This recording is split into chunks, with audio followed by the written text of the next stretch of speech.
Have you ever reached the summit of your dreams only to find that the air was too thin to breathe? We often pray for success, for influence, and for the removal of every obstacle standing in our way. We ask God to open doors, to expand our borders, and to grant us the wisdom to manage the life we have worked so hard to build. Yet, there is a hidden, dangerous silence that often follows the answering of such prayers. If you are seeking to understand why your most fervent requests sometimes lead to a feeling of profound distance from the divine, subscribe to this channel today so we can explore the hidden architecture of the soul together. We are about to step into the shadow of the man who had everything, only to discover that the greatest threat to a believer is not the absence of God, but the presence of too much of everything else. King Solomon stands as the singular enigma of the ancient world. He remains the archetype of the man who possessed the keys to the universe. His story is not merely one of opulence or architectural brilliance. It is a terrifying study of how the human heart slowly drifts from the source of its strength.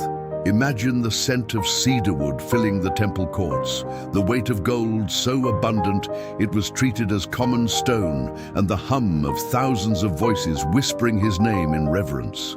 Solomon had asked for wisdom, and God, in his infinite generosity, gave him that and everything that accompanied it. He became the wealthiest, most powerful ruler of his era. But there is a secret prayer that historians and theologians often overlook when they gaze at his splendor. It was not a prayer of praise, but a prayer of preservation. In the quiet hours, when the festivities in Jerusalem died down and the palace turned cold, did Solomon feel the creeping numbness of his own achievement?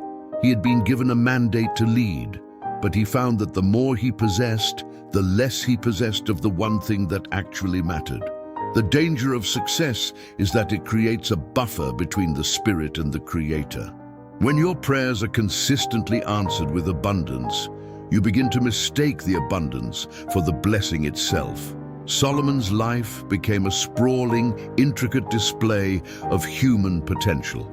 He built cities, he gathered horses, he collected art, and he nurtured alliances that stretched across the known world. Yet in the machinery of his success, the intimacy of his early prayer life vanished. He was busy managing a kingdom, but he was losing the stewardship of his own soul. Consider the sensory overload of his existence.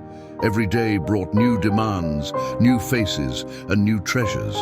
The gold reflected the sun, the silk robes felt like liquid against his skin, and the music of his court was composed by the finest musicians in the land. But beneath all that, a dry rot was setting in. Success requires maintenance. It requires focus. And when Solomon focused on the maintenance of his power, he stopped looking toward the horizon where God had once spoken to him in his dreams. He began to listen to the whispers of human wisdom, which are always louder and more seductive than the still, small voice of the Almighty. He had become his own idol. The wisdom he once asked for was now being used to justify the accumulation of things that distanced him from the commandments he had initially sworn to uphold. Is this not the exact trial we face in our professional and spiritual lives today?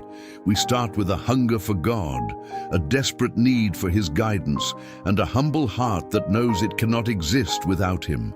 We pray for a breakthrough in our careers, our families, or our ministries. Then the breakthrough happens, the promotion arrives, the debts are paid, and we feel a sense of security that we have never known before. Suddenly, we find that our prayers have changed. We are no longer praying for God's presence. We are praying for the maintenance of our comfort. We spend our weekends managing our inventory instead of tending to the garden of our spirit. We look around at the walls we have built and feel a sense of pride that slowly pushes God into the guest room of our lives, rather than letting Him remain the anchor of our hearts. Solomon's darkest prayer was not a petition for more, but the silent, terrifying realization that he had outgrown his own faith. He had reached the point where he no longer felt the lack of God because he had filled every void with his own ambition. This is the mystery of his decline. It was not a sudden fall. It was a long, slow evaporation of his dependence. He became intellectually brilliant, but spiritually hollow. He understood the properties of every plant and the movement of every star, yet he forgot the one truth that had defined his father David's life, that a heart broken and contrite is the only thing God will not despise. Solomon had become too successful to be broken. He had become too wise to be taught. There is a lesson here that chills the spirit once it is fully grasped. The closer you draw to the pinnacle of your goals, the more you must guard your heart against the illusion of self-sufficiency. When you are in the valley, you look up and cry out for help. When you are on the mountaintop, you look down at your accomplishment and start to believe that you carved the path yourself. Solomon's life proves that wisdom without humility is merely a faster way to destruction. He had the world, but he had lost his way. He built the temple for God, but he eventually built temples for the gods of his own desires because he had forgotten that he was meant to be a temple, not just a builder of structures.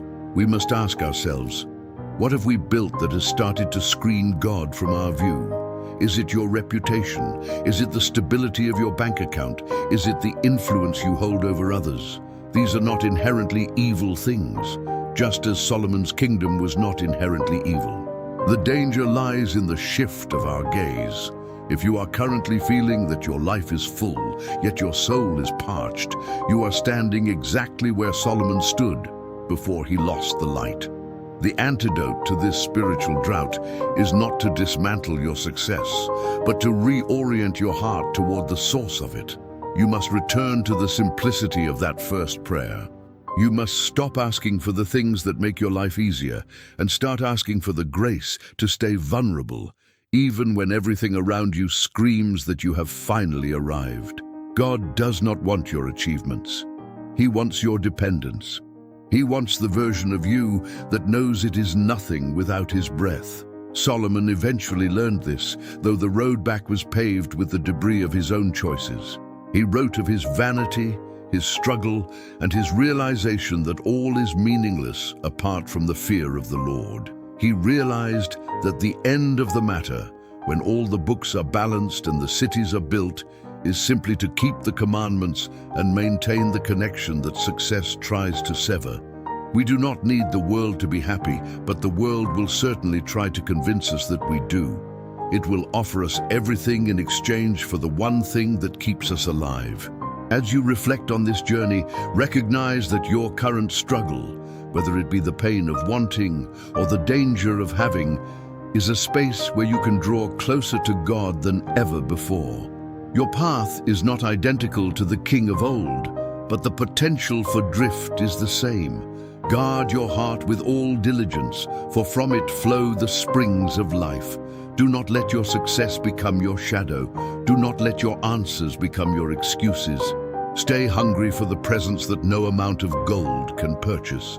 If you feel led to deepen your commitment to this path, to seek the truth that transcends our temporary victories, and to walk in a faith that remains intact regardless of your circumstances, then join our community by subscribing and sharing this message with someone who needs to be reminded that the treasure is not the kingdom, but the King himself. We grow together, we learn together, and we walk toward the light together.